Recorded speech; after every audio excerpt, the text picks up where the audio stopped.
कितनी आत्माएं हैं? 3 आत्माएं भी मिक्स होती हैं। वो तब तक मिक्स होती हैं 3, उसमें खास शिव की आत्मा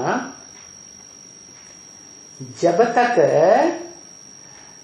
सृष्टि का जो पहला पत्ता वाली आत्मा है, कृष्ण वाली आत्मा दादा लेखराज की, वो उसकी पढ़ाई पूरी हो जाए। उसकी पढ़ाई पूरी होती है और शिव का काम खत्म। शिव अपने वानप्रस्थी होकर के वानप्रस्थ स्टेज में चले जाते हैं। जैसे जो वानप्रस्थी हो जाते हैं ना, सन्यासी नहीं हो जाते हैं। सन्यास तो बाद में आता है, चौथी अवस्था। लेकिन तीसरी अवस्था है वानप्रस्थी। वाणी चलाना, क्या वाणी चलाना बंद। वाण माने वाणी, प्र माने प्रकृष्ट, स्थ माने स्थित होना। वाणी से परे की स्टेज में स्थित हो जाते हैं। तो माना उस समय तक जो जगत पिता की आत्मा है वो परम धाम को उतार लेती है सृष्टि पर। तो शिव रहते तो हैं, क्या शिव का पार्ट है तो बाद में भी, लेकिन बोलते नहीं। भाषणबाजी करना, टीचर के रूप में भाषणबाजी खत्म। फिर तो सदगुरु का रूप रह जाता है साकार। नहीं उनको होगा जिनका योग सफलीभूत हुआ होगा। योग पूरा नहीं होगा, याद पूरी नहीं होगी, 63 जन्म के पाप कटे हुए नहीं होंगे तो मिल ही नहीं पाएंगे। तो पहला पास होना है नजदीक जाना। दूसरा पास है जो इम्तिहान है पढ़ाई का, किसने कितनी पढ़ाई पढ़ी है, और जिसने जितनी पढ़ाई पढ़ी होगी वो उतना ही संगम युग में, भविष्य में, विनाश काल में, महाविनाश काल में भी मौज में रहेगा। उसको कहेंगे 100% फुल पास, फिर नंबरवार पास। अभी भी प्यार में पल रहे हैं ना। पहले माँ के प्यार में पले, दादा लेखराज के रूप में जो माँ का पार्ट बजाया गया उसमें पले। अभी भी बाप के प्यार का हाथ बच्चों के ऊपर चल रहा है, तो प्यार में ही पल रहे हैं, इसलिए अलबेले हैं। सदगुरु जो है वो किसी के नाज नखरे देखने वाला नहीं है। और राम वाली आत्मा जो सब धर्मों के विनाश का निमित्त बनती है, दुनिया के सब राजाइयों का विनाश करने के निमित्त बनती है और दुनिया में अपनी राजाई स्थापन करती है। सारी दुनिया के धर्म पिताएं उसका विरोध करेंगे या नहीं करेंगे, राज्य नेताएं भी, तो उसे गुप्त रहना चाहिए या प्रत्यक्ष होना चाहिए? है गुप्त रहना जरूरी है। गुप्त रहेगा तभी गुप्त गुप्त में राजधानी स्थापन होगी। क्या 8 के एकाकी परिवार से राजधानी नहीं बन जाती है।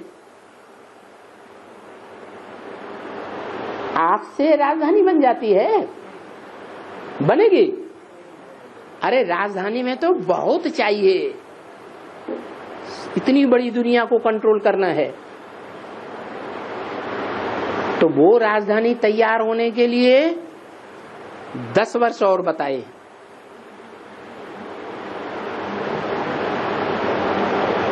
(2027) बाप अगर प्रत्यक्ष हो जाएगा पहले तो माला तैयार नहीं होगी। माला तैयार होने के लिए अंत तक बाप को गुप्त रहना है। जब माला तैयार हो जाए तो बच्चे प्रत्यक्ष हो गए। सन सोज फादर कहा जाता है, फादर सोज सन्स कहा जाता है। तो सर्वशक्तिवान कौन है? पहले। तो कौन किसको पहले प्रत्यक्ष करेगा? बाप ही बच्चों को प्रत्यक्ष करेगा। तो अगर खुद पहले प्रत्यक्ष हो जाए तो बच्चों को प्रत्यक्ष होने की संभावना रहेगी। इसलिए बाप अपने को गुप्त रखता है और बच्चों को पहले प्रत्यक्ष करता है, फिर बच्चे प्रत्यक्ष होकर के दुनिया में बाप को प्रत्यक्ष करते हैं। जिनको आने वाली परीक्षाओं में पास होना है, क्यों? क्योंकि अभी पढ़ाई का लास्ट टाइम है, अभी परीक्षा होने वाली है। परीक्षा के टाइम पर टीचर का सहयोग नहीं मिलता। क्या? टीचर प्रश्न का जवाब नहीं देता, साक्षी हो जाता है, क्योंकि मालाएं तैयार होने वाली है। बाप गुप्त हो गए तो अयोध्यावासी क्या राम को भूल गए हैं? नहीं भूले।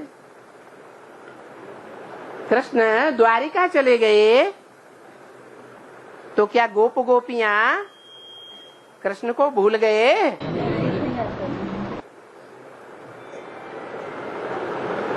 शिव शंकर भोलानाथ के जो फॉलो करने वाले हैं, शैव संप्रदाय, वो जन्म जन्मांतर एक लिंग स्वामी को मानते रहे कि 2-4 लिंगों की पूजा की। किसको मानते रहे? कौन से एक लिंग है? जो भगवान था। ऐसे ही जिनका विश्वास पक्का होगा, जिन्होंने ज्ञान को पक्का उठाया होगा, चाहे दूर रहो चाहे पास रहो, नजरों में समाये रहते हो।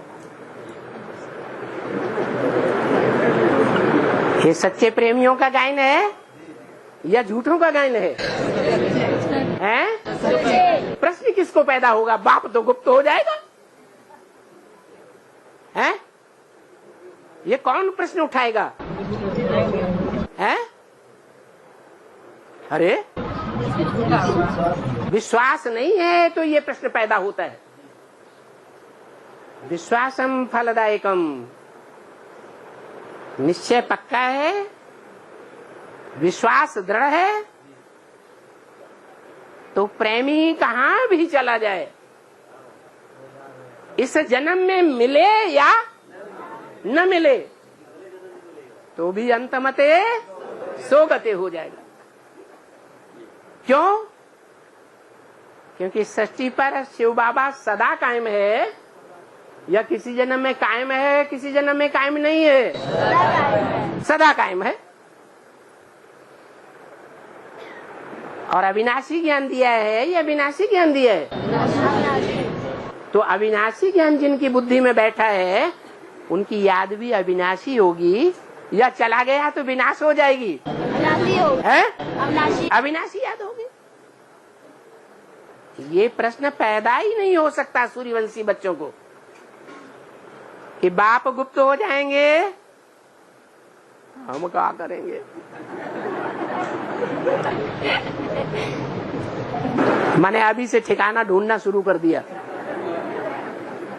बाप तो घड़ी घड़ी मुरली में बोलते हैं, धीरज धर मनुआ, धीरज धर, तेरे सुख के दिन आवेंगे। लेकिन जब नैया डोलती है और तूफान आते हैं जोर जोर से, तो जो अनिश्चय बुद्धि आत्माएं होती हैं, वो नवैया से छलांग लगा देती हैं, तिनके का सहारा ले लो, कुछ नहीं होने वाला है, नैया डूब गई, हम भी डूब जाएंगे साथ में। बहुत प्रश्न उत्तर आते हैं। आना चाहिए? नहीं आना चाहिए। अगर आते हैं तो बाप का महावाक्य झूठा हो जाता है। नैया हिलेगी डुलेगी लेकिन डूबेगी नहीं। निश्चय बुद्धि विजयते नहीं बन सकेंगे, घाटा पड़ जाएगा। धीरज धर मनुआ, धीरज धर। बाप आथत देते हैं, घबराहट में ना आओ, घबराहट में आकर के पुरुषार्थ को बंद न कर दो। पता नहीं अब होगा कि नहीं होगा। अरे बाप आए हैं, टाइम भी फिक्स कर दिया। ज्यादा में ज्यादा संगम युग का कितना टाइम है, तो पूरा हो गया क्या? फिर घबराने की क्या बात है? जब टाइम पूरा हो जाए और पुरुषार्थ हमारा पूरा न हो तो घबराने की बात है। मिलना जुलना कम होता जाएगा तो ज्ञान की बरसात कम महसूस होगी या ज्यादा महसूस होगी? ज्यादा महसूस होगी। ज्ञान की बरसात कम महसूस होती जाएगी। जब ज्ञान की बरसात कम होती जाएगी तो अकाल बढ़ता जाएगा या घटता जाएगा? अकाल बढ़ता जाएगा। अकाल जब बढ़ेगा तो पानी की बूंद भी नहीं मिलेगी बहुतों को, और अन्न का दाना भी नहीं मिलेगा। हमारा अन्न कौन सा है? याद, जिससे खुशी आती है। और हमारा पानी की बूंद कौन सी है? ज्ञान। तो ज्ञान का मनन चिंतन मंथन कम होता जाएगा और याद की खुशी भी कम होती जाएगी। हाँ, जो आत्मिक स्थिति में स्थित रहने वाले अव्यक्त स्टेज को पकड़ने वाले बच्चे हैं, उनके लिए बोला है अव्यक्त वाणी में। अभी भी बोल दिया, इस साल भी बोल दिया, पिछले साल भी बोल दिया। बाप बच्चों से अलग नहीं रह सकता और बच्चे बाप से जुदाई का पर्दा डाल करके नहीं रह सकते। तो अपनी स्टेज ऐसी बनानी है क्या कि बाबा सदैव हमारे साथ महसूस हो। हमारी आत्मा को ये महसूस ही न होने दें कि बाबा हमसे जुदा है।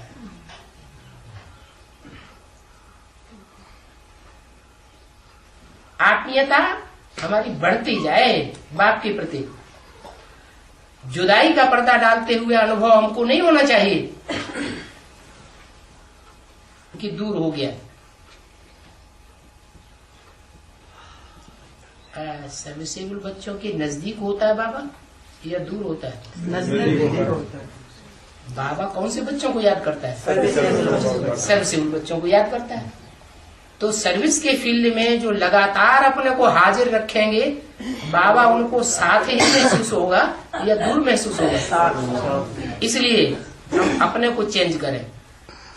क्या अभी टाइम ऐसा देखो, जब बाबा ने ब्रह्मा बाबा ने शरीर छोड़ा था तब से मैं बोलना शुरू कर दिया, अव्यक्त बनो, अव्यक्त बनो, अव्यक्त बनो। अभी कितने साल हो गए हैं? 32 और 8 40 साल हो गए। हम अव्यक्त बनते जा रहे हैं या साकार के बिना नहीं रह सकने वाले बनते जा रहे हैं? अब ऐसी स्टेज होती जा रही है मोस्टली बच्चों की कि साकार के बिना तलखीलापन महसूस होता है, जो नहीं होना चाहिए। चाहे पास हो चाहे दूर हो, नैनों में समाये रहते हैं। है, लेकिन हम तो बाबा के नजदीक ही हैं। बेसिक में तो गीत गाए हैं, प्रैक्टिकल अनुभव नहीं किया नहीं। और यहाँ तो रियलाइजेशन कोर्स चल रहा है। यहाँ हमको रियलाइज करना है। क्या रियलाइज करना है? कि बाप हमारे सदैव नजदीक है, हम बाप से दूर नहीं रह सकते।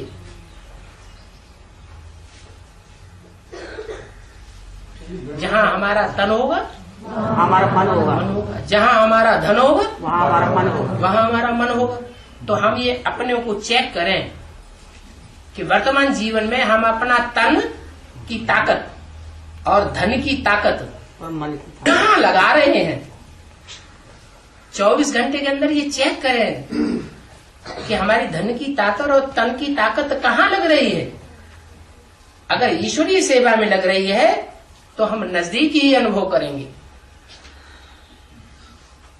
और कहीं आसुरी सेवा में लग रही है दूर तो दूर होते जाते हैं।